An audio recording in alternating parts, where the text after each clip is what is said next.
Good afternoon, everyone. My name is Angelica Ekeke, and I'm representing the UC Berkeley School of Journalism. I used my fellowship this summer in Germany, Bavaria to be specific, and I stayed there for about 3.5, 4 months. It was a very hard experience, but it was also life-altering, and my mentor was Nerman El-Mafti. So my project is called The Forgotten Ones. I added in revealing one of Germany's darkest secrets because I feel like people don't really know about that there's actually a huge population of Nigerians in Germany, and just a different view on the refugee population crisis in Europe.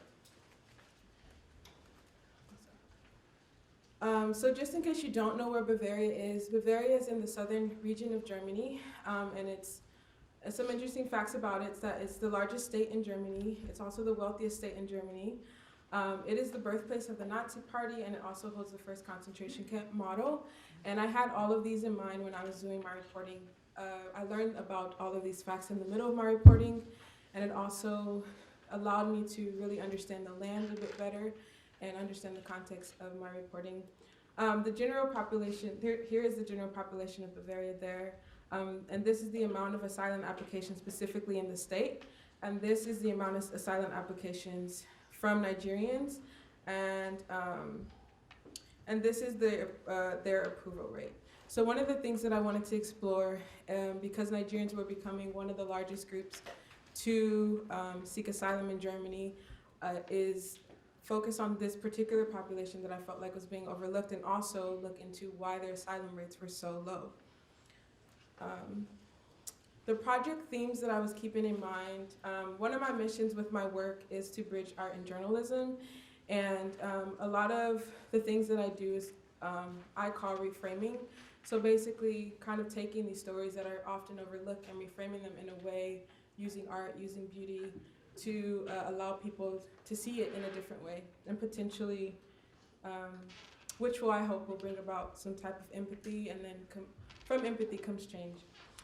So one of the themes that came up for me when I was there is really looking at Bavaria and their landscapes, and also their history of having these really beautiful castles.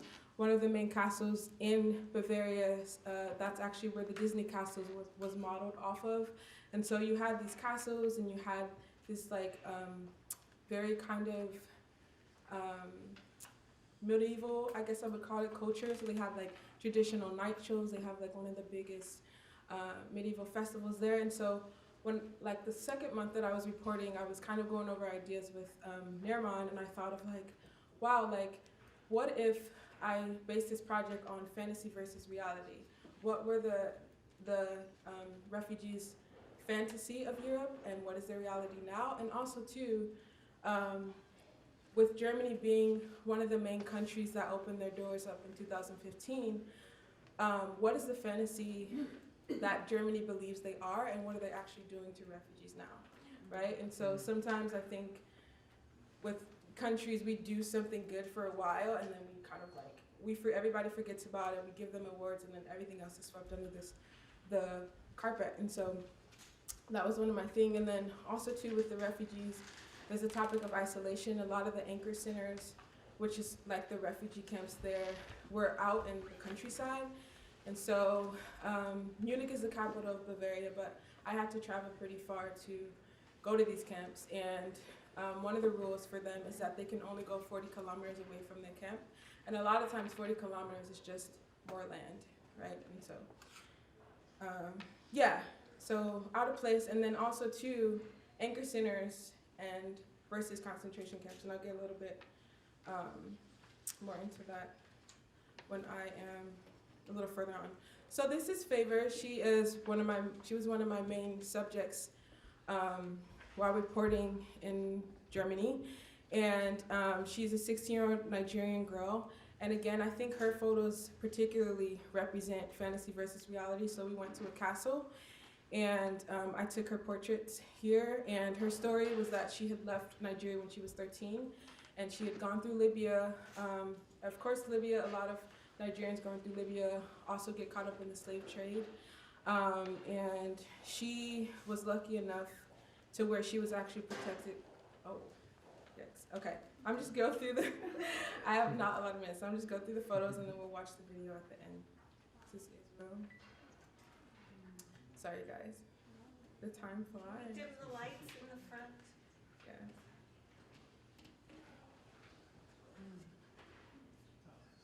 These are amazing. I know we're supposed to say the Q&A, but. Thank you. All right. So is this the video?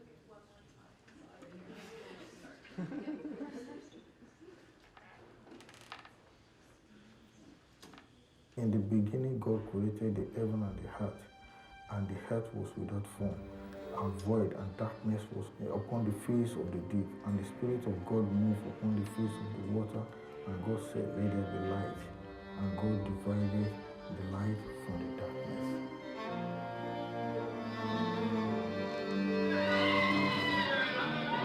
No man, no woman can stop your spirit.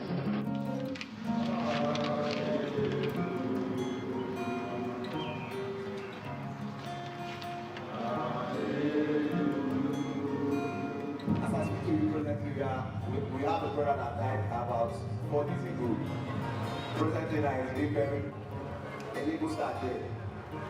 The guy, before the guy died, I had the opportunity to speak with him 3 days before his death. The guy told me what he had been going through. The guy died out of depression. I think he jumped into the river because he was highly frustrated because nobody will want to stay inside this camp for 2 years. No good food, no water to drink. Anybody can die anytime. Oh, I stand alone. Oh, I stand alone. One man can take on 1,000 to 10,000 strong. Oh, I stand alone. Everybody is afraid. The last time what happened? And the people play. Because of the high blood pressure. For how long are we going to keep on running? Because when these people start to stress you. But I promise them, for me, I will take my life. I promise them, I tell them, that I will not continue with this kind of life.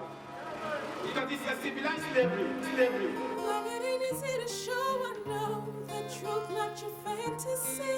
But it's the only way to freedom, though, that I won't allow you to keep. They don't believe I am 16. That's why they asked me to go for a bone test. So we are still waiting for the result. A normal 16-year-old girl supposed to be at school and not thinking about her stay here in Germany. There's human rights, but coming to this place, I can feel that the situation in the camp has shown us perfectly what Europe means, what German means. I don't know about the other country, but since when I came to Germany, I've realized that I'm in the wrong place. Forgive them for them, no. Forgive them for them, no. Cool. So you guys can ask me questions about the video later. I know that it's like all over the place, but the time went by so fast. But thank you.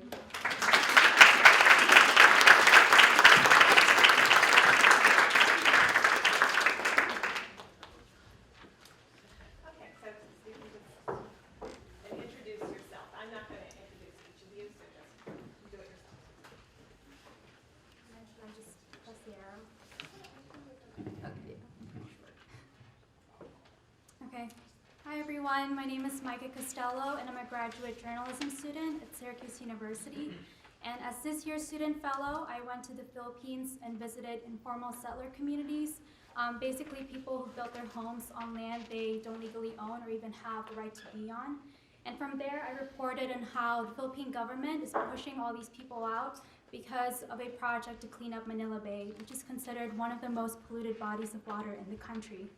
And so I actually heard about this plan from my cousin, and when I started looking more into it, I found a lot of stories that focus more on the environmental issue, Manila Bay being dirty, but not necessarily the displacement issue. And so that's what led me to pursue this story. Here's the timeline that I made, which I'm not going to go over every single date, obviously, but I just wanted to kind of point out 3 main things. So as you can see here probably, this isn't the first time the Philippine government has done this. They've been mandated to clean up Manila Bay, but because of like who the administration or what administration is in charge, it really depends on that, and nothing has happened. So there wasn't any progress until last December when the environmental secretary was like, you know, we're gonna do this, and that's really for recreation and tourism purposes to make that area nicer. As you can see, like that's the city skyline of Manila. And part of that effort is to, like I said, push all these families living along the bay or the bay's waterways in Manila. And that means moving them to housing units inside the city or outside the city in the provinces. Really because they're one of the reasons why the bay is so polluted. They live in homes where they're not connected to any sewage or waste treatment systems. And so all of that led me to a few questions, like the ones I have up here. When I got feedback on my proposal that I needed to kind of sharpen my focus, from there I really wanted to focus on the displacement issue, and that meant that I needed to visit these communities and see how these people will be affected, because this was their story. So through the Pulitzer Center, the mentor they assigned me, Anna Santos, I got in touch with her, and she got me in touch with her fixer, who helped me go to some of these communities, like the one I visited in Isla Puting Bato, which is right on Manila Bay, and it's also around the area where Duterte's drug wars are happening. So these are really poor, impoverished people, and this is like just a photo of like what these areas typically look like. So some houses are made of concrete, but others are made of like corrugated metal or cardboard. And the reason why these people are here is because the jobs are in the city, and so a lot of these families have been there for decades, really, really long time. And so they'll be relocated because, specifically in Isla, they'll be relocated to new in-city housing units, not only because of the Manila Bay cleanup, but also because they live in danger zones that are more prone to extreme weather events. And when I pitched the story to Manga Bay, who ended up publishing this, they did have me focus on that climate change issue a little bit more, because it really is relevant here. And I talked to a few climate experts, and they did mention, like, with climate change, those kinds of weather events are just getting worse and dangerous for these families. And so one of the residents that I spoke to, who really was the face of my story, is Rosemary Herrera. And she's lived there for like 20 years. With her family of 8 now. And since she's lived there like basically all her adult life, she really doesn't want to leave. And another thing that was interesting to me was that she wasn't really aware of what the government's exact plans are. Like, yes, they mentioned that, Isla's residents will be relocated somewhere, but they don't know exactly like what's gonna happen, like when that's gonna happen, if it's actually gonna happen, because like I said, the government has tried to do similar projects in the past, but it never came to fruition. And so I went to her house and I visited her along with my fixer. And these are just some of the pictures that I took from her house.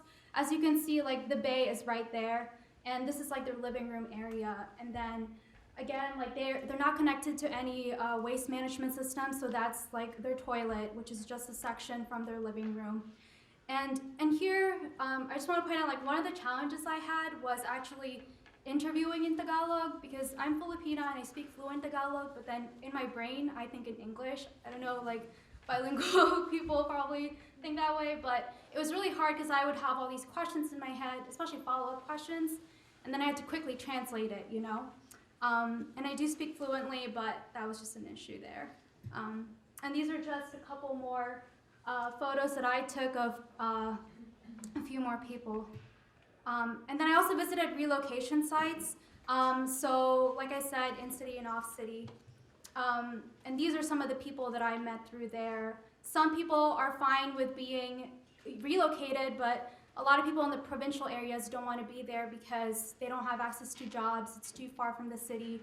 And they just, I'll show you a video that kind of explains that.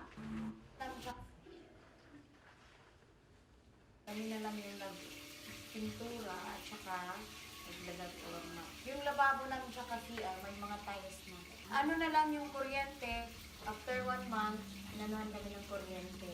Tapos, pero yung tubig namin hanggang ngayon wala.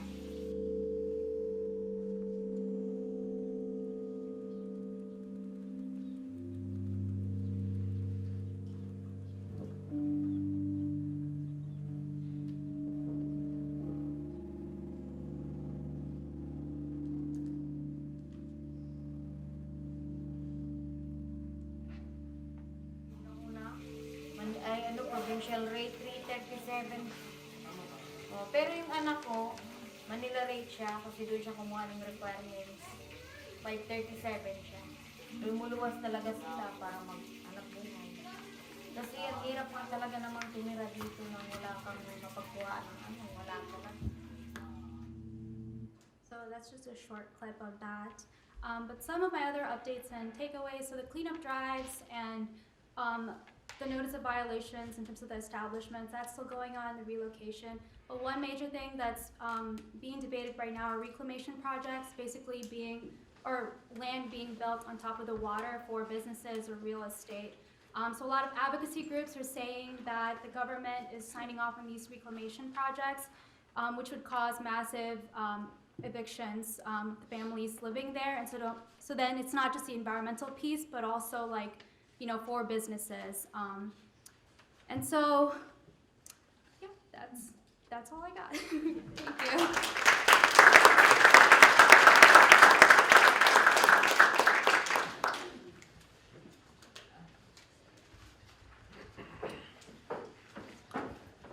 Hi everyone, my name is Patrick Ammerman. I'm from the University of Pennsylvania, where I'm a Master's of Social Work student. And through my MSW, I'm working with refugees, immigrants, and asylum seekers here in the United States. And so with this project, what it let me do is go to see refugees in a different country. And specifically, I went to Colombia, which is received more migrants and refugees from Venezuela than any other country. So to give you a little background about the Venezuela crisis, it's been a political and economic crisis, which includes hyperinflation of the Venezuelan currency, which is now worth next to nothing, the complete collapse of the medical system for receiving treatment there, and also widespread violence, government corruption. And for all these reasons, over 4 million Venezuelans have left their country as of this summer. And of those 4 million, 1.4 have resettled inside Colombia. So this is the neighboring country to Venezuela. And I wanted to see what was going on with Venezuelans in Colombia and what sort of issues they were facing. So I'm gonna tell a few stories based on some of those issues, and then hopefully have time for my video. The first issue I came across that I wrote a piece about was this issue of shelter. So a lot of people who don't have even the money to buy a bus ticket to, say, reach their family in Ecuador or Peru or parts of Colombia, they're traveling by foot, they're hitchhiking, and these are the main migration routes through the country of Colombia from Venezuela. And I focused not just on the big cities, but what struck me was that even in small towns, rural places in Colombia, you would see Venezuelan people asking for money, walking on the side of the road, sleeping on the street. And so I focused a story on this town of Tunja, which, as you can see, is where two of the migration routes converge. And I found one shelter there, which is the Refugee Hogar del Espíritu Santo, run by this amazing woman named Ani, who is Venezuelan herself. When she arrived, she was sleeping in the street and was able, with the help of other Venezuelan arrivals in Tunja, to open this shelter, which is a 120-bed shelter. And what's striking about it is not just that, this is the one chance people who have come from the border have to sleep on a mattress, get a hot meal, maybe get some clothes or medical attention. But there are still so many people who are sleeping right outside of the shelter. So 120 beds is not nearly enough for just the scale of this crisis. But I spent a few days there, and wrote a story just sort of about what I was seeing, different people who were both really grateful for what the shelter was doing, and that at the same time as, we're facing the fact that there were very few other resources for them. Another theme, which I published a piece in Foreign Policy about this, is about the theme of health and healthcare, specifically for people who have chronic healthcare conditions, people who have cancer, or in the case of this gentleman, Pedro, who have HIV. So Pedro actually came from Venezuela because in Venezuela there are no retrovirals available for some patients with HIV. You can't find them in the public health system. And so Pedro went 2 years without getting any kind of treatment for his HIV. Arrived in Colombia, to Bogota actually, and found that he couldn't get treatment in the hospital in Bogota because he was not a Colombian citizen. And so he went back to the border, where he was lucky enough to find an international NGO that could get him retroviral treatments. But there are many people living in Colombia who don't have access to the public hospitals, even if they have very serious medical conditions. And the third theme is this theme of employment. So as I said, there are 1.4 million Venezuelans who have come to settle in Colombia in the past 3 years. That's a lot of people, and the Colombian government has been providing different ways of sort of regularizing people, giving people work permits. And they've actually given work permits to a really impressive number of people, so over 600,000 people. But even for people who have work permits, it's really hard for them to find work, both because the Colombian economy is itself, it's a relatively poor country, and because of different discrimination, xenophobia, and other issues. So this is one woman I met and included in one of my stories who is out just asking for money at an intersection, which is a common way people who can't get work permit or can't find a job are able to get something for themselves and for their family. And finally, I want to show a little bit of my video. I'm just going to show one interview here. But this is a video about the people who are actually crossing on foot, and they're called the caminantes, or the walkers. Los patios. Here, many walkers leave messages for their friends and family.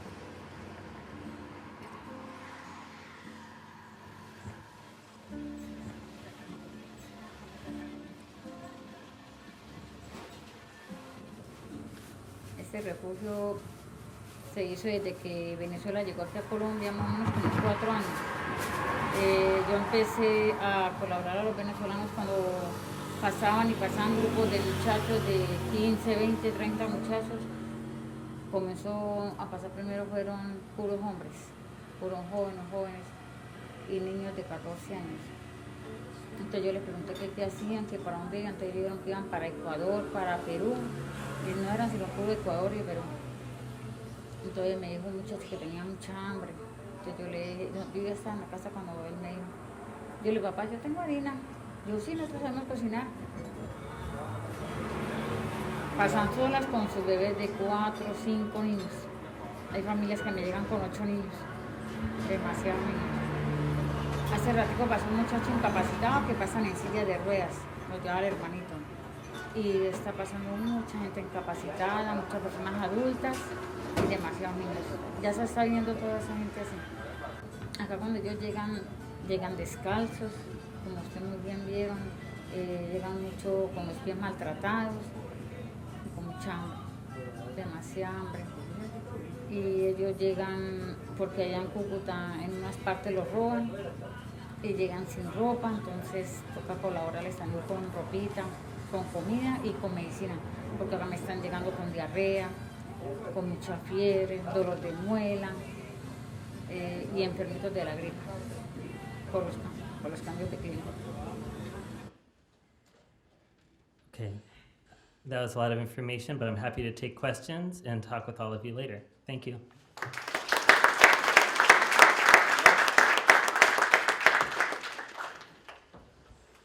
you all like to share the mic, or do you want the hand?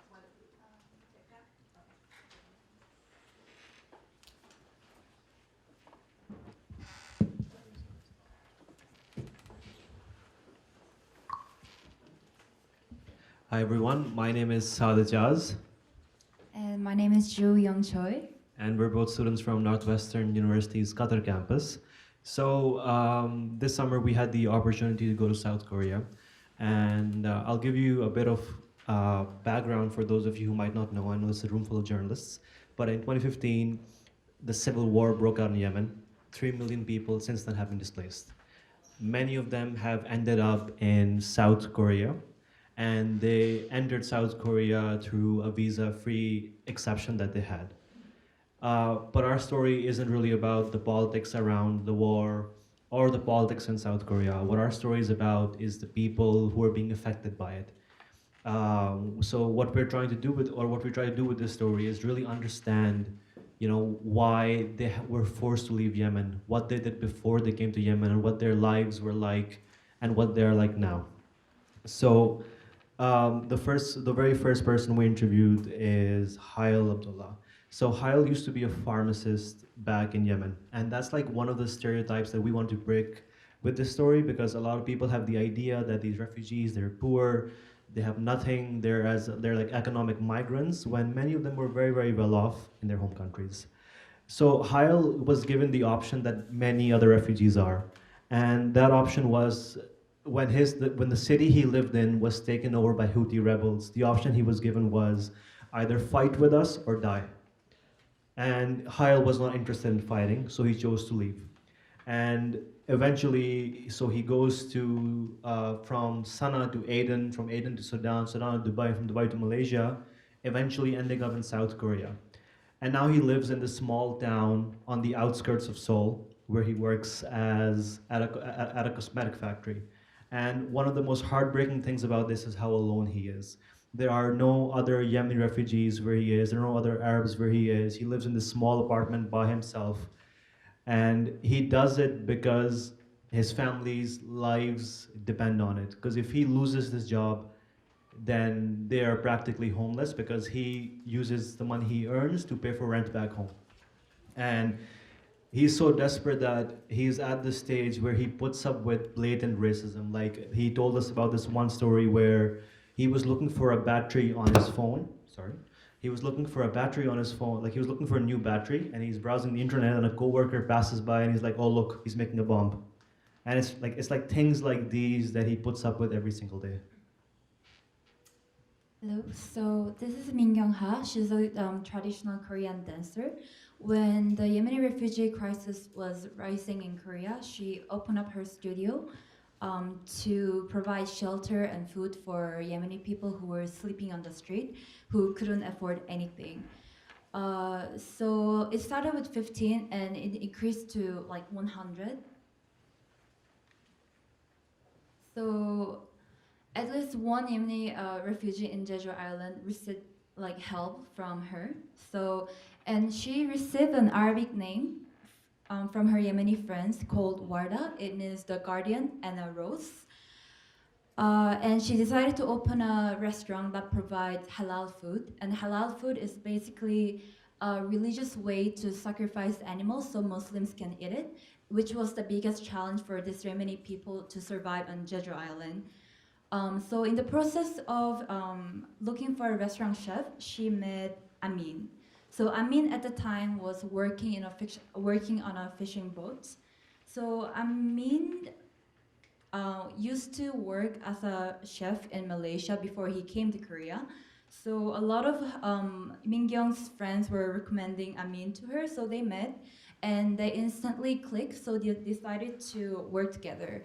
And as they started to spend a lot of time together, they fell in love despite the cultural differences and the language barrier. So they got married twice in April 2019. One was in Yemeni style, and another one was in Korean style of wedding. So their wedding, the music and the food was like a celebration for all the Yemeni people who were living in Jeju Island. So actually, before we got access to this interview, we were stuck for so many days because they were really reluctant to give this interview. One, because they were worried that if we come in with our camera and the questions, it will really affect their business. too, because they were afraid that they give this interview and the Korean government will see it, and this will affect their chance of getting a visa. So we were persistent, so we were lucky enough to get access to this traditional family ceremony called Ejaz. It's like a memorial to Korean ancestor. So it's a very private, it's only open to family. And yeah, we were lucky enough to get access to it. And in the preparation of this event, we were able to see the family preparing food, halal version and then vegetarian food option for Amin. So, Ju already mentioned how we had access to this very, this very intimate, very private thing, and we had to be super careful with the way we filmed because this is very, very sensitive. Like the picture you see in the background in black and white is actually a picture of their grandfather, and to film that and to be in that space was very, very difficult. But also, it's worth mentioning here that, so one of the cutest things we found about them is how they have their own language. So they aren't fluent in any language, so they speak this very adorable mixture of English, Arabic, and Korean to communicate with each other. So, and these are our second, we don't have time to cover these, but these are all the other people who were our first responders. So there's a pastor here, a professor, and NGO workers who are on the ground, and they're sort of like our secondary supporting sources who sort of help us develop a picture, like a bigger picture for the issue. And finally we get to, what's happening?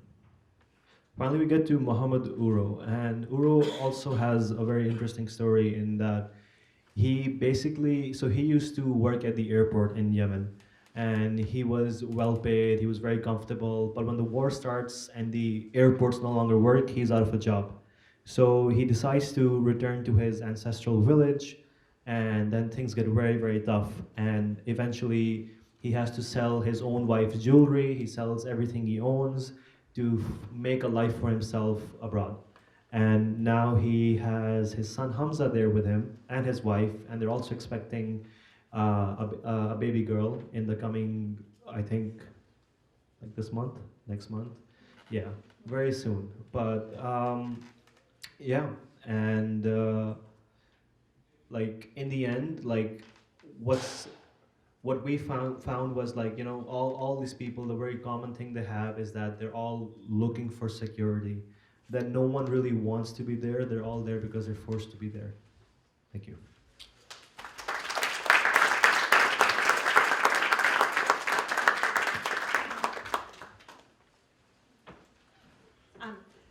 So our next panelist, very unfortunately, is still in India. She's fine, but she contracted typhoid a week ago, and she's doing fine. We got an email from her that she's okay, but the doctors won't let her fly. So we do have her presentation, and this is Vandana Menon from University of Pennsylvania. Welcome to Kawal Tiger Reserve, located in the South Indian state of Telangana. The area, like all of India's forests, is also home to indigenous forest dwellers, known as Adivasis. Unlike in the United States of America, where human habitation is not allowed in national parks, indigenous tribes have always lived in India's forests.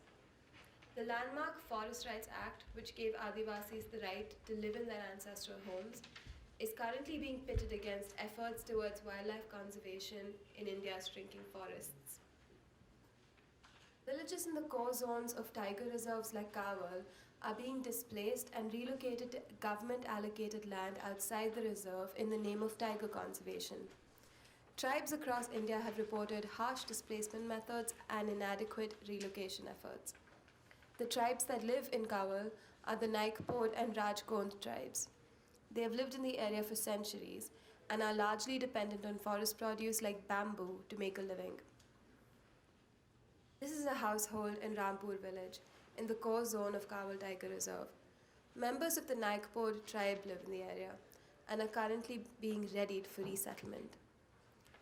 To reduce their dependence on non-timber forest produce, the Forest Department has been encouraging the Naikpods to pursue other forms of labor.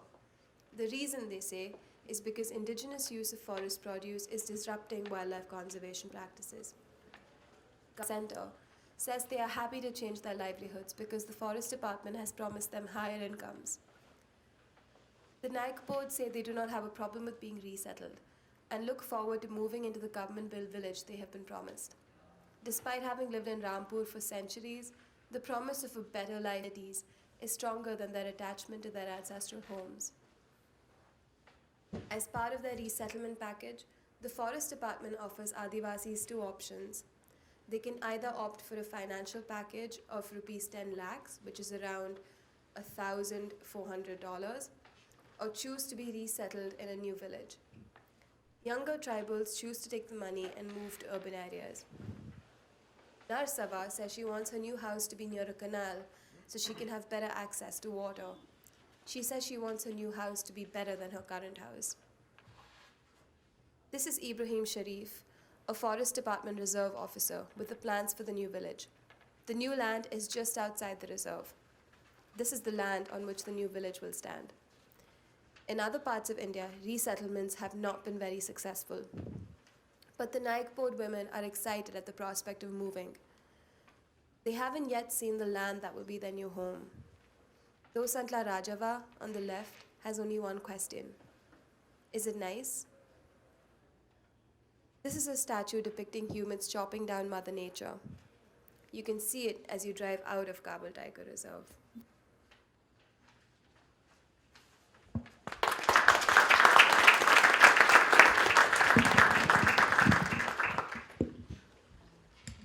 Well, Vandana, I hope you're watching the live stream. So thank you all, and congratulations. Those were great presentations.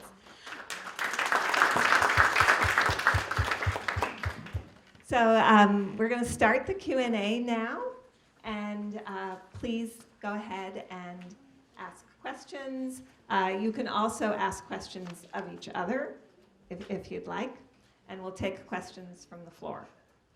Is there going to be a mic for the question? Yes, mic. Hi. Thank you very much. Hi, everyone. Hi, Angelica. I mentioned, I hope, is it working? No? Yes. No. Yeah. Hello? You need to turn them on at the bottom. Oh, sorry. You can go ahead. Okay, sure, yeah, we can multitask. So I really appreciated, I was the one who mouthed out when it wasn't appropriate, that this was great, yeah. I wanted to ask about, you mentioned in your presentation that Nigerian refugees have about a 6.6% approval rate for their visas. Yeah. Do we know why their approval rate is so low? I don't know if you so mentioned it or not. Yeah. And thanks for the shout out in the middle. It's fine. So one of the things that I found that made their approval rate so low was the Dublin Law.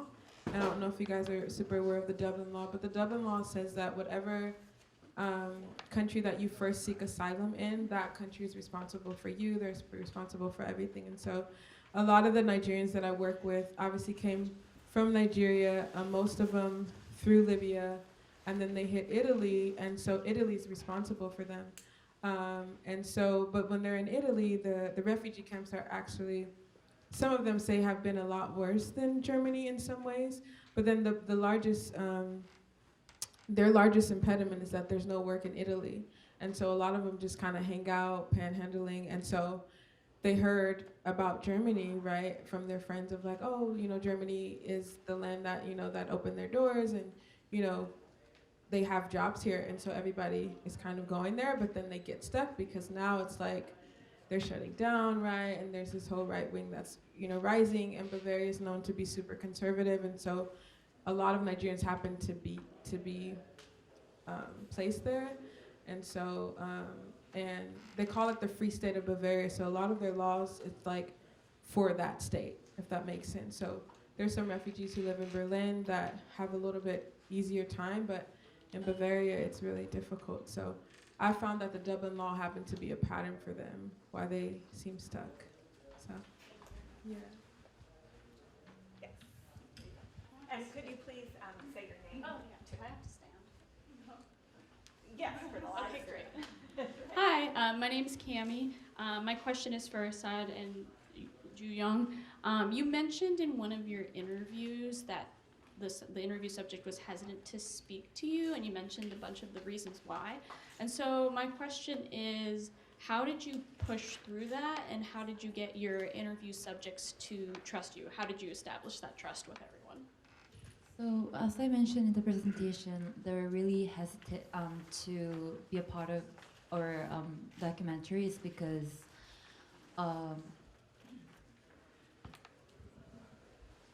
so we pursue it by going to their restaurant every single day, trying to gain their trust, try to build a kind of relationship. Because we thought the most important thing for us to do to make this documentary is to build a relationship that's gonna help us to make them to open up to us better. I think, like you mentioned, we just showed up every single day to the restaurant until they got tired of us, and I think that's why she sort of agreed, just so that we leave her alone. But no, it was like a lot of convincing, a lot of sort of demonstrating that, oh, you can trust us, and that we like part of her, like as you mentioned, part of her issue was that she was worried that we would be a nuisance to her business.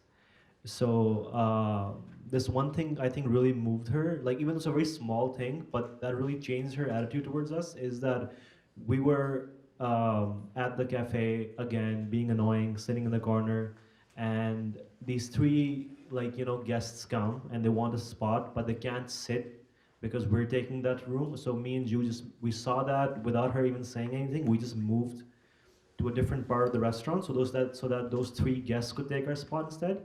And I think that's it's like the small kind of things like that that really showed that, oh, you care, oh, you aren't there to make their lives harder. And with our other sources, we just spent a lot of time with them. Like I think with Hyle especially, like I talked to him nonstop for 6 months on text before I even met him. So and then when I met him, like it was a bit awkward, because I'm meeting him for the first time, but it's like it was very easy to get through that and ask some really pointed and very personal questions.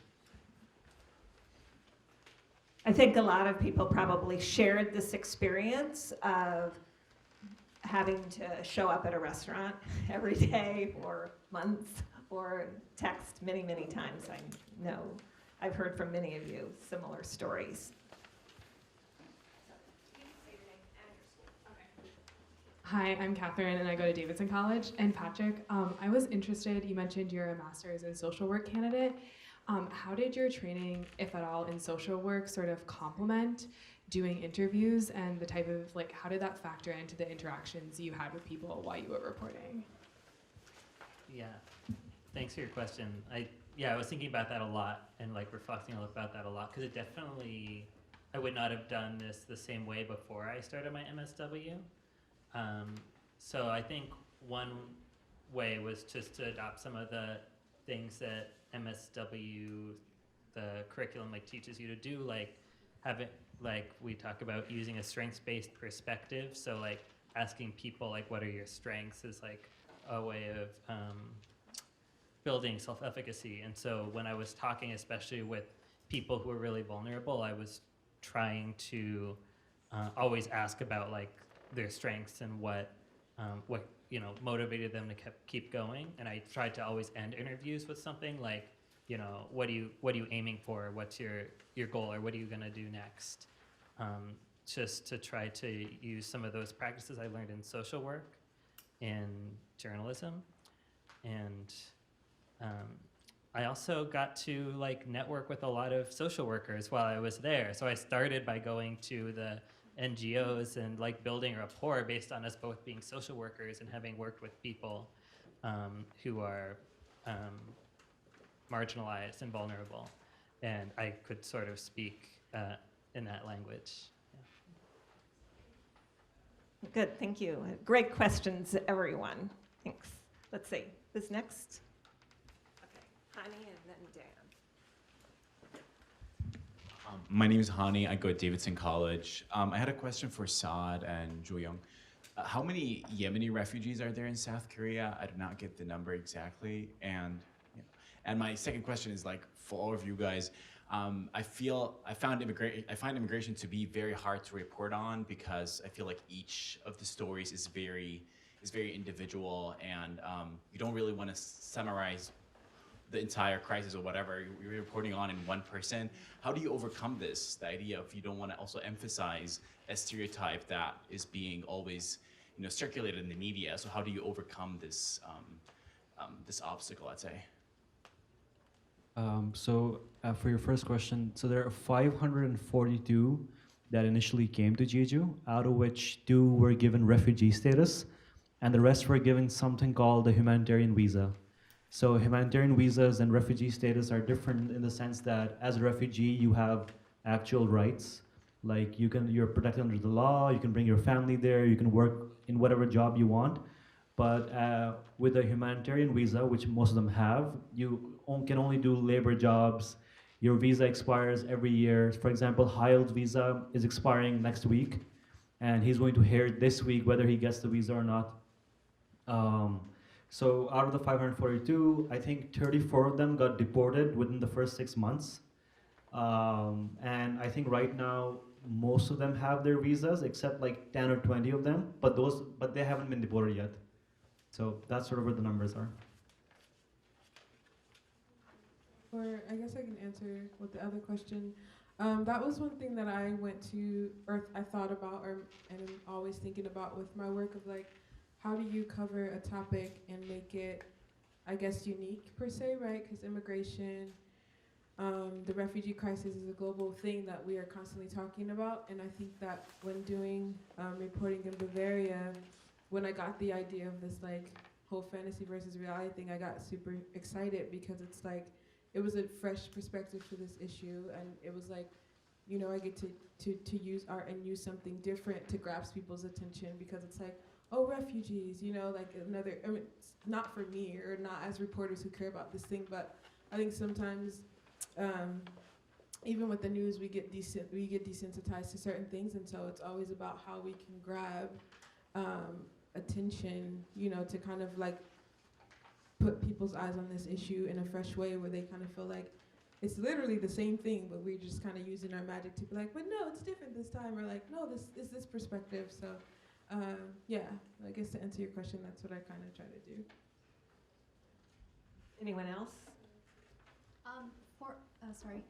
For me, I mean, this case isn't really immigration, but I know definitely like informal seller communities, how they're portrayed in the media. It's just like, they're poor and that's why they build, their homes there. But then when I was doing my reporting, like I made sure to kind of show the different perspectives. So you might think like, oh yeah, they definitely just, don't want to live in those housing units because, there's no running electricity, whatever.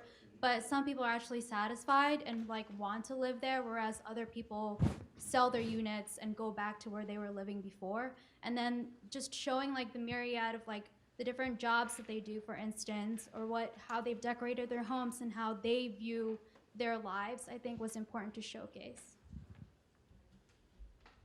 Yeah, I think that all sounds like true to my experience.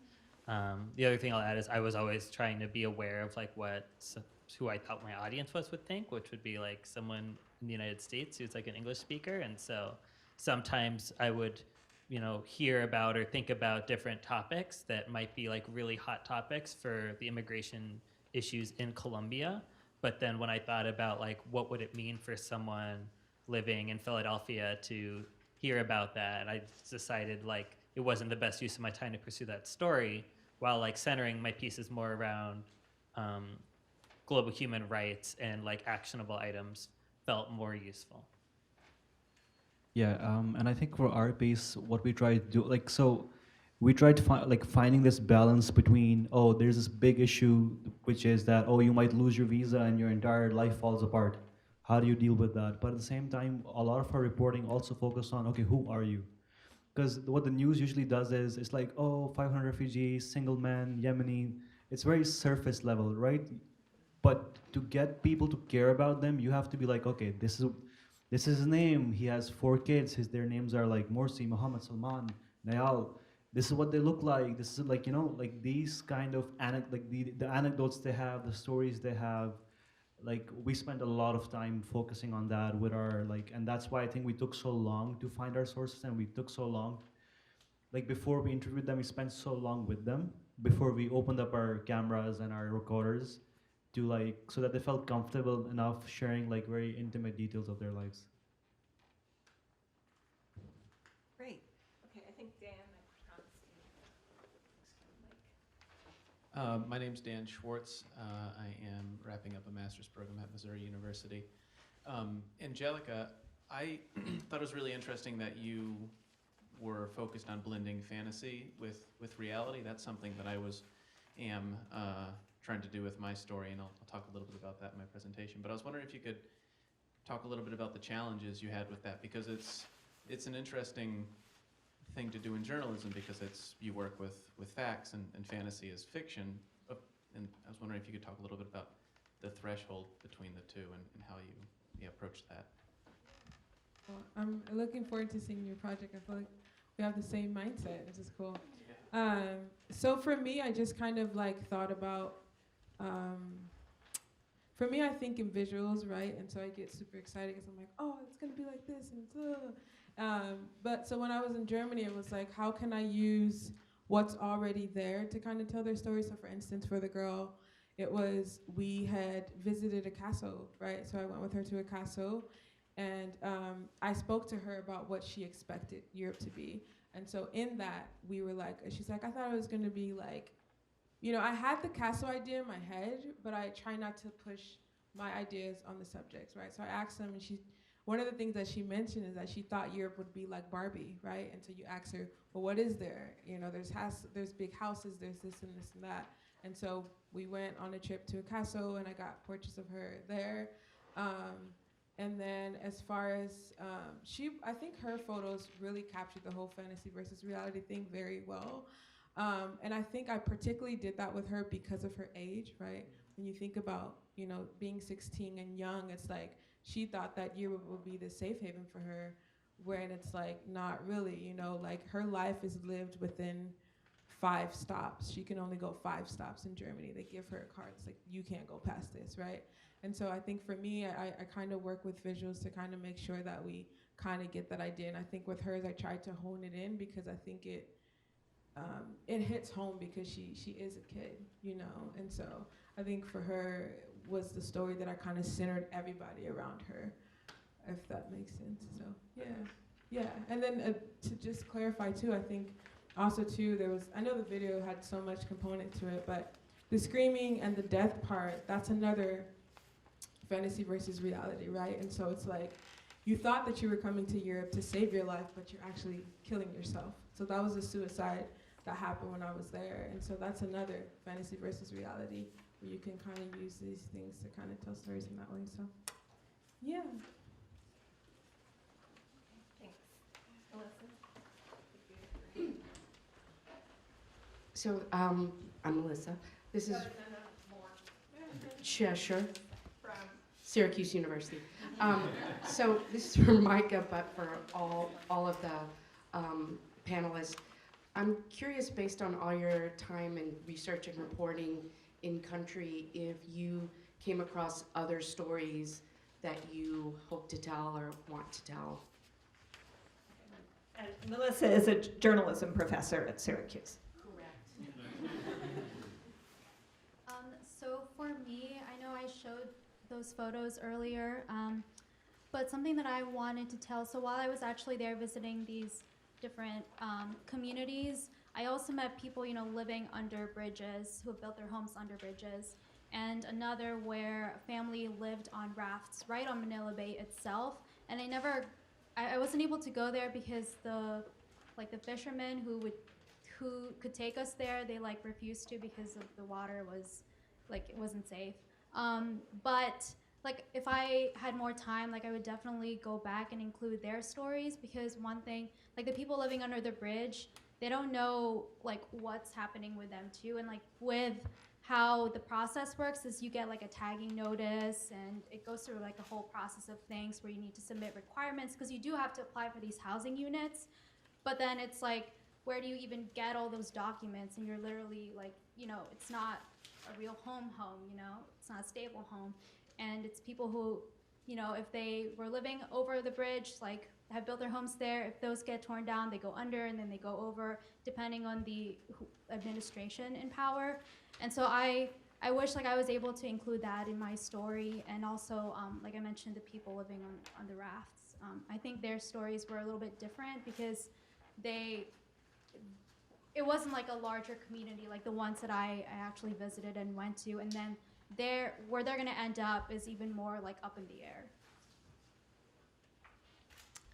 Okay, let's see. I can mention Or is that I had a you? story that I didn't ever write, but I wanted to write something about Venezuelan sex workers in Colombia, which is a really big issue in Colombia, and I've seen very few articles in English about it. But as you can imagine, with so many people without formal work permit, you can earn a lot of more money as a sex worker than doing these other informal jobs. And it's a big problem, and I went to also a really complicated problem when I wasn't sure if I was even like ready to write about. And I kept going back to the same foundation that works with some sex workers in Bogota and was trying to build a relationship, but it never quite got to the point where I could have those interviews. Okay, so we have a question Yeah. here. Hello, my name is Sharon Al-Hurub, and I am a student at Forsyth Community College. And related to all of you, like you have reaching different countries. So what you said that most of these countries didn't see that refugees, like this is a crisis really. So it is like this is not their problem. So how can you see from your point of view how we can help refugees in the world to to solve their problem? Like, thank you.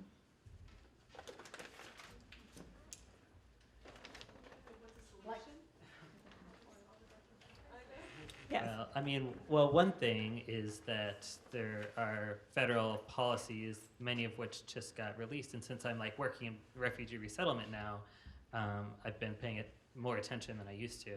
So the presidential determination, which is the president's number for how many refugees are allowed into the United States, was cut. It used to be as high as 110,000 per year. Now it is 18,000, and they never get up to that cap. So refugee resettlement in the United States is at an all-time low. And at the same time, they've started a new protocol in the United States where they're going to be asking like governors and mayors to consent to having refugees resettled in their areas, which is going to provide a lot more barriers to refugee resettlement here. And the United States is historically like the lead country in refugee resettlement. So I think in terms of like making sure refugees can be resettled somewhere, there's a lot of advocacy that can be done here. And not just at the federal level, but making sure governors and mayors know that they should give consent to have refugees resettled in their area. Anyone else want to speak to possible solutions? So, like from like a journalistic point of view, or what we can do as media professionals, I think perception and narratives are so important. Like one of the biggest like barriers that there are, like the refugees we interviewed had, was the fact that there used to be a lot of fake news going around WhatsApp, on social media, that these people are predators, they're criminals, and it's those kind of narratives about these refugees that really, really made their lives more difficult than they had to be. And I think as like that's what we try to do, like try to present a different, more factual, more truthful, but at the same time not stereotypical point of view about these refugees, and sort of counter all the propaganda that like hate groups sort of like regurgitate on the internet. Adding up to what Saad said, I feel like another way is through education, because I remember one comment that the professor that we interviewed mentioned, one of the biggest reasons why the whole country shrunk because of just only like 561 Yemeni refugees is because lack of knowledge about Middle East. So we, as Koreans, do not learn enough about the other bigger part of the world. So this makes us afraid of a lot of things. So I feel like one of the biggest ways to help these people is to educate, to, increase awareness. And yeah, just to add on what they said about narrative, I think also too, like, as a visual journalist, I think it's important the way that we photograph people. And I know that talking to Kim before I went, I was like, I want to photograph them in a very regal way. And I think that a lot of times that restores dignity and we don't even know it. And then also too, on a practical level, when you're on the ground, it's like sometimes you feel helpless because you're, extracting from them, you're taking from them, you're not able to give back. And so sometimes we feel guilty, or sometimes other journalists don't care. So one example was Favor, which is a 16-year-old girl. When I first met her, they had just told her that she has to leave the country within a month. And so she was freaking out, and I got connected to the Refugee Council of Bavaria before I got there, and I connected her to them. And I wasn't sure what they kind of took her under her wing, and they were like, oh, Angelica referred us to us, so we'll help her. But come to find out that at the very end, when I was leaving, she was living in a different refugee camp, and that camp, no one can go inside, right? So all the refugee camps around Bavaria, everyone's banned from going inside. And so she came to this new place in the middle of Munich, and I was able to go inside. So I was a little confused, and I'm like, okay, I thought we can't go inside, and she cooked the little dinner and like gave it to me and was like, I'm so happy that you were here. And so I was a little confused, and so I was like, you have a kitchen, and I'm in here, why am I in here? And she says, oh, you were the one who got me to this place. And I was like, really? And so what happened was that the Refugee Council had helped her go into a young camp, which was for teenagers. And so for underage people, they're able to go inside where the government becomes their guardian, and then the camps are a little bit better, and people can actually go inside. And so her life kind of changed, and I didn't even know that I actually helped her. And so I think sometimes when we share our resources, just one connection can change somebody's life. So, yeah. Okay, I think we have time for one more question, and Micah. You have to say who you are and who you were this summer. Hi, I'm Meghana. I was an intern this summer at the Pulitzer Center, and I'm a senior at Yale. I was just wondering, for all of you, you've all delved into sort of like the individual stories of people which are often traumatic, often involving the trauma of their lives. And I was just wondering how you navigate reporting on that trauma and maintaining a kind of journalistic distance while also sort of creating empathy for that experience.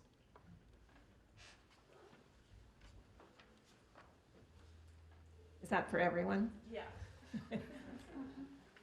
Anybody want to take a stab?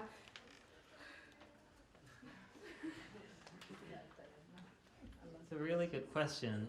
I think, I think for me, it started with getting their consent, and if someone was traumatized to the point they did not want to do an interview, just I tried to make a practice of still sitting down and talking with the person off the record, and being there to listen and talk through whatever they wanted to talk through.